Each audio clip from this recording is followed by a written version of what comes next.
Hey all, this is our lunar poll for February 2nd, 2020, our first lunar poll of 2020? That's not true, but in quite some time. I'm not sure if that's true, but in quite some time. We haven't had lunar polls for a minute, so I know I didn't really keep up with them in December or January. I'm going to try to get them back regularly. Now that we're in February of 2020, I hope you all are making the most of it so far, truly. Let's see what comes through for us. If you are interested in personal readings, just scroll down to the description box down below. You can check out information on donating to the channel and the decks that we're using, things like that, etc. We are using the Deviant Moon Tarot today. Here's our first card out, the Queen of Fire, Queen of Wands.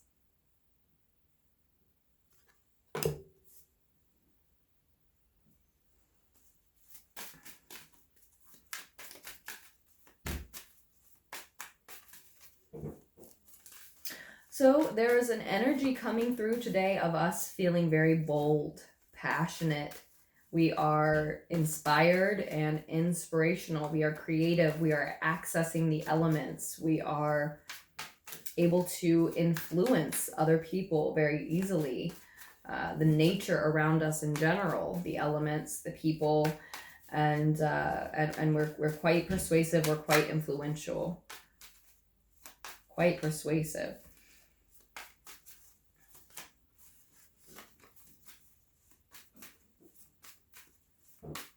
We're feeling vibrant, we're feeling alive, we're feeling beautiful in some way, shape, or form as this message finds us.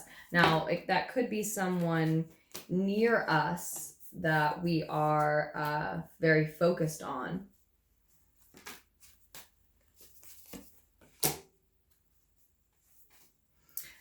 But I believe it is ourselves, actually, some part of ourselves that is awakening in that sense, and it is fated to happen around this time. It looks like it looks like it's a major moment of completion. It's a completion of a major life cycle for us to finally feel this way, to own this energy. And we had to fight for it. Here in the recent past, we see the 5 of air, 5 of swords. We see that we've been having to fight for this status, this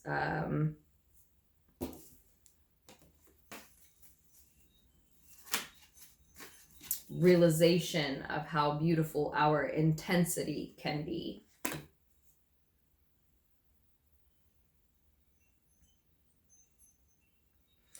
I do think that it was fated that this be somewhat of a fight for us.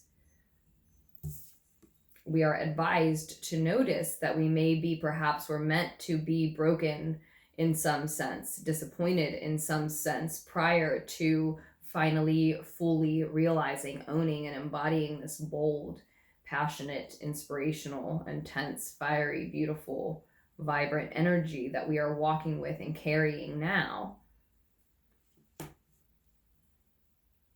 We were meant to go on the full journey that brought us to this point, right? And we now are being advised to take note of that, to see that, to notice that it had to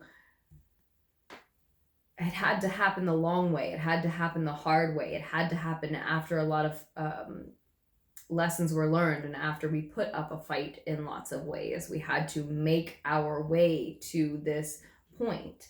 It wasn't something that we could just own, just have automatically. Again, our higher self, in our crowning thoughts, when our ego is quiet, our higher mind knows that this is a major completion, a leveling up, a graduation, a completion of a major life cycle, and it deserves to be celebrated because we had to go through so much heartbreak and disappointment in order to make it to this spot, feeling comfortable in our own skin, feeling powerful in our own skin and feeling empowered by our intensity, not like it's something that we need to make an excuse for or hide or tame in any way, but just to own and to embrace.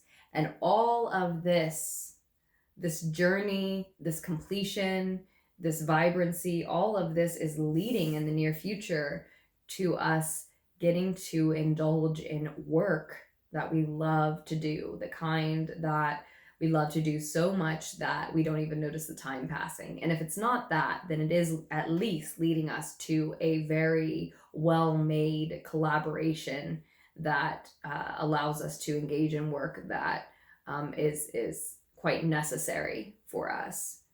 It's a necessary collaboration then, but I think for most, we're at a place now where we're ready for that type of work that, again, you don't notice the time passing when you're doing it because that's how much you love it. You may, though, as you reach this completion, as you realize that you had to endure many disappointments in order to reach this empowered place that you have a hold of now, you may, though, be also missing an Aquarius energy at present. That may be one of the losses you had to endure.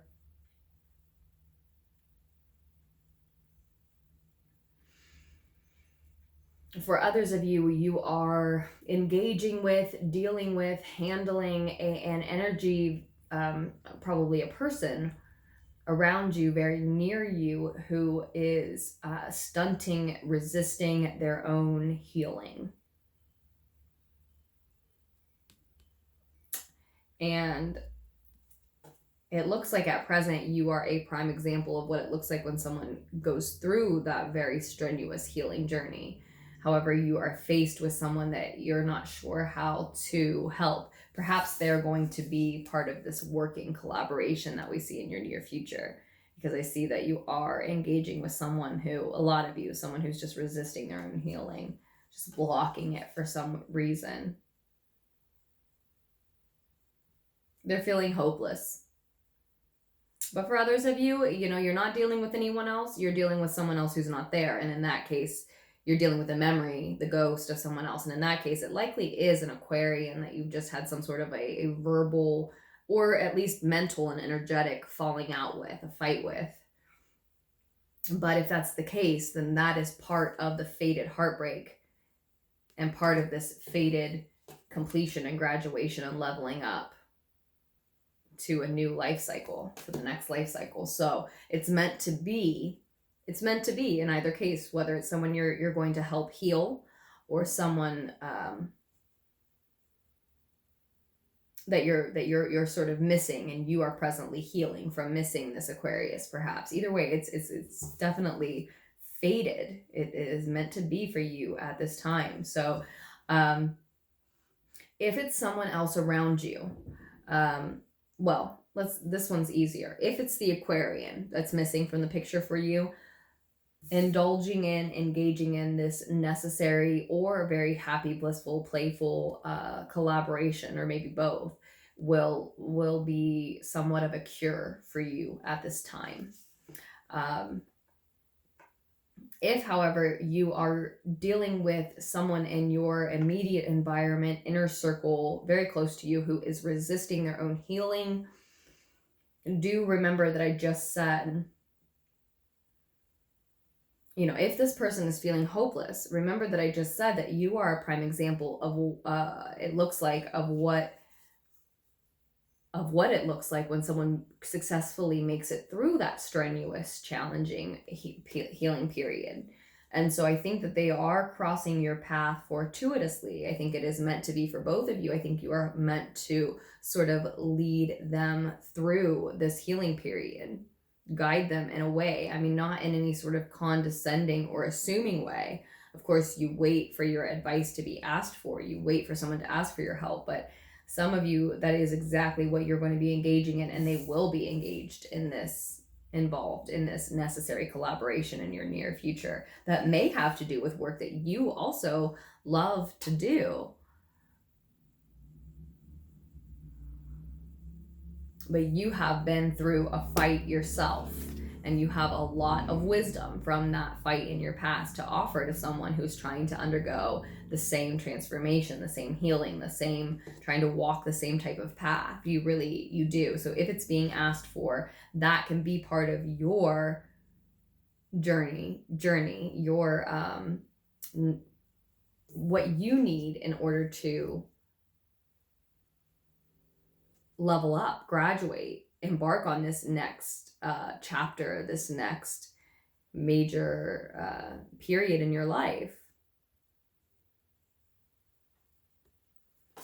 We heal others through healing ourselves often, and it looks like you're meant to be offered this opportunity to help someone else heal themselves. So we will leave it at that. The bottom of the deck is the Two of Cups, and the Six of Cups below that, 2 and 6 of Chalices. So soulmate energy, partnerships, bonds, couples forming, contracts forming, soulful connections, forming partnerships around this time is exactly what this is about. So it does seem like at least a couple of different energies, people are meant to be on one another's paths and to heal each other, essentially. So isn't that all we're all doing? So embrace that opportunity, make the most of February 2020, at least until we get another lunar pool up, right? I do hope to get back to these pretty regularly. Sorry about the shaking. I told you about personal readings, and I look forward to doing another lunar pool for us just as soon as I can.